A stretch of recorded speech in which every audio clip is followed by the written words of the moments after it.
If you try to fight it, and some people try to fight pornography, I'm going to stop myself. I'm not going to do it. I'm not going to do it. And the more they fight it, the more they fall into it. Why? Because you're trying to kill something that can never be killed. With pornography, it's obviously one of the biggest hidden struggles that a lot of people suffer, both men and women today. Yes. George and I were reading before this interview that around 70 and 80% of men and about 30 to 50% of women watch it regularly. And some people get exposed to it as young as 11 years old. Yeah. So what would you say to a Christian who's trying to break free from this cycle? And how can they do that? Look, the issue with the technology of our time and age, it influences the subconscious mind. And that's where it is so dangerous at its best. Because the human being has only control over the rational conscious mind, not the subconscious. So when you are watching something, whatever that thing is, and since you're talking about pornography, if you're watching something as such, that image that you are watching, it actually it overrides the rational, and it goes straight into the subconscious mind. It's like like a hypnosis kind of a wave, hypnotic. So watching a TV, or even on the mobile, on Facebook, on Instagram, whichever social media platform you're exposing yourself to, and this is where the book of Revelation alludes to in chapter 13 more so, where it talks about the beast that comes out of the sea, and then it talks about the false prophet that comes out of the land. Now, what did the false prophet that came out of the land do? He made an image of the first beast that came out of the sea, and he blew into that image and made it become alive, not in an animated way, but in a more realistic way. So Revelation 13, which was written by John the Beloved around 95, 100 AD, he was speaking precisely about the 21st century more than any other centuries. Why? Because he's talking about TVs and all these social media platforms, the technology. And what is that image that he made of the beast, and he blew like a spirit into it and it became alive, is when you see people appearing on a screen. That is, when you see a person appearing on a screen, it's like a spirit. You don't see them three-dimensional. You see them flat. It's like a spirit, yes? Not three-dimensional. But that spirit is not a statue. That spirit is not animated. It's a real figure.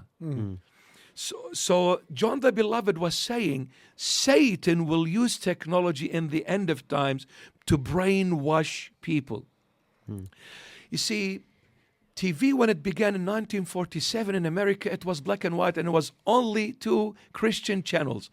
When the presenter, especially a female, would come out on that Christian channel, which was black and white, she would be covered more than Bishop Murray is. More than Bishop Murray is. Since 1947 to now, when a presenter comes out, they come out barely covered. This is the image which the false prophet made of the first beast that came out of the sea. And he forced the whole world to worship this image. So many millions upon billions of people watch things that they should not watch. The danger of this technology is one thing. It sends a hypnotic wave. A hypnotic wave, when you go to somebody and they use this hypnosis method, why do they put you to sleep but you're still awake?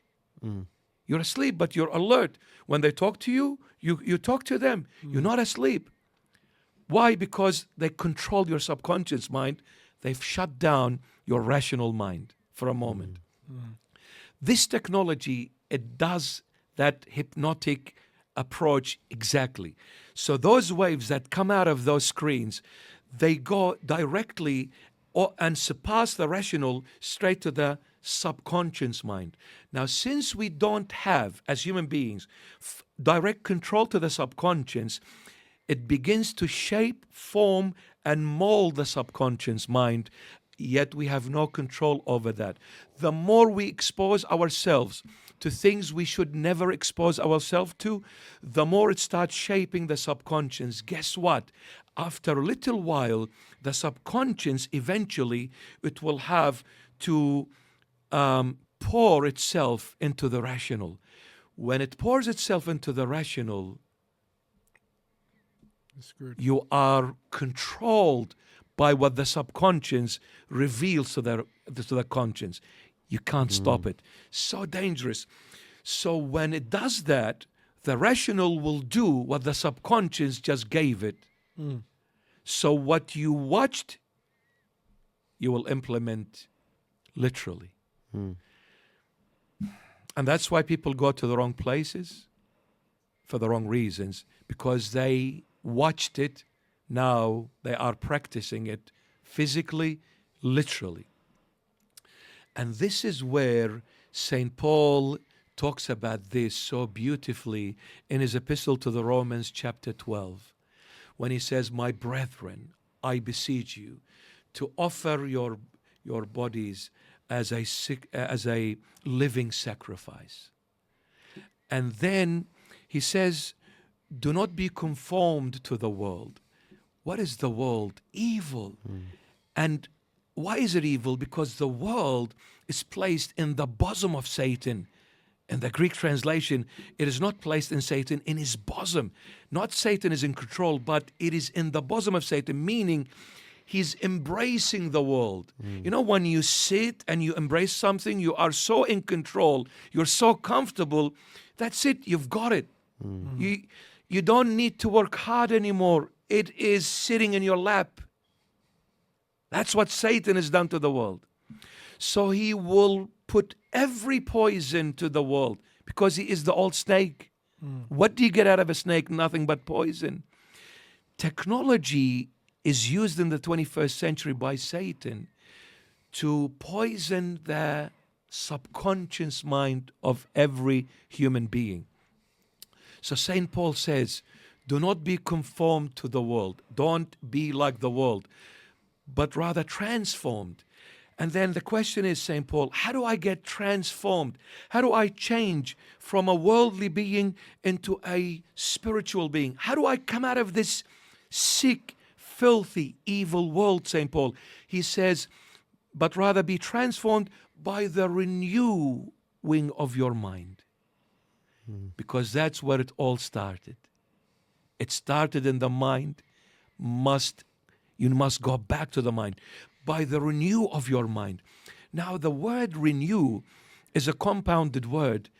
There's the re prefix to go back, and the word new here is not new in the sense of something brand new for the first time ever. No, new here literally means origin. He says, by the renewing of your mind, you are only being able to be transformed, rather conformed. So he says, go back to your origin. Renew, go back to your origin. What is my and your origin? God. In the beginning, God, Elohim, created the heavens and the earth. He says, when an idea gets into your subconscious, the only one who can get it out of there is God. You see, there are certain things in life you cannot kill. And if it is the top of the list, which you can't definitely kill in this life, is what we call an idea. Idea can never be killed. And that's where ideology comes from. The word idea turned into an ideology. So when you look at that idea, if you try to fight it, and some people try to fight pornography. I'm going to stop myself. I'm not going to do it. I'm not going to do it. And the more they fight it, the more they fall into it. Why? Because you're trying to kill something that can never be killed. You're wasting your energy, your breath, and you're getting weaker and weaker and weaker. And obviously, only one thing is you're going to end up with falling into that ditch deeper and deeper. So what do you need to do now? The only way to kill that idea is to replace it with another idea. To replace it with another idea. And the only clean, pure, sincere, honest, true idea is the Word of God, the Holy Bible. You want to give up on pornography? Don't fight it. Start reading the Holy Bible. That idea of God which is placed in that book called the Holy Book, the Holy Bible, that idea starts entering that subconscious, and it will start reshaping it and cleansing it. And like a washing machine now, it will get rid of all the dirt. And before you know it, the intellect now is safe and sound. Next time you look, you'll suffocate. Wow. He says it's like a movie. When you ask him a question, he takes you from the start, gets you all the way through. Yeah. He made me just think of the whole thing now. But Wow. this is the only way. Absolutely. And it's with any other addiction, and I call it addiction, and it's with any other addiction, the Word of God is the only way to be set free from the bondage of Satan. It's the only way. You think any addiction can't be stopped? Or every addiction? can Nothing be stopped? stands on the Lord's way. Nothing.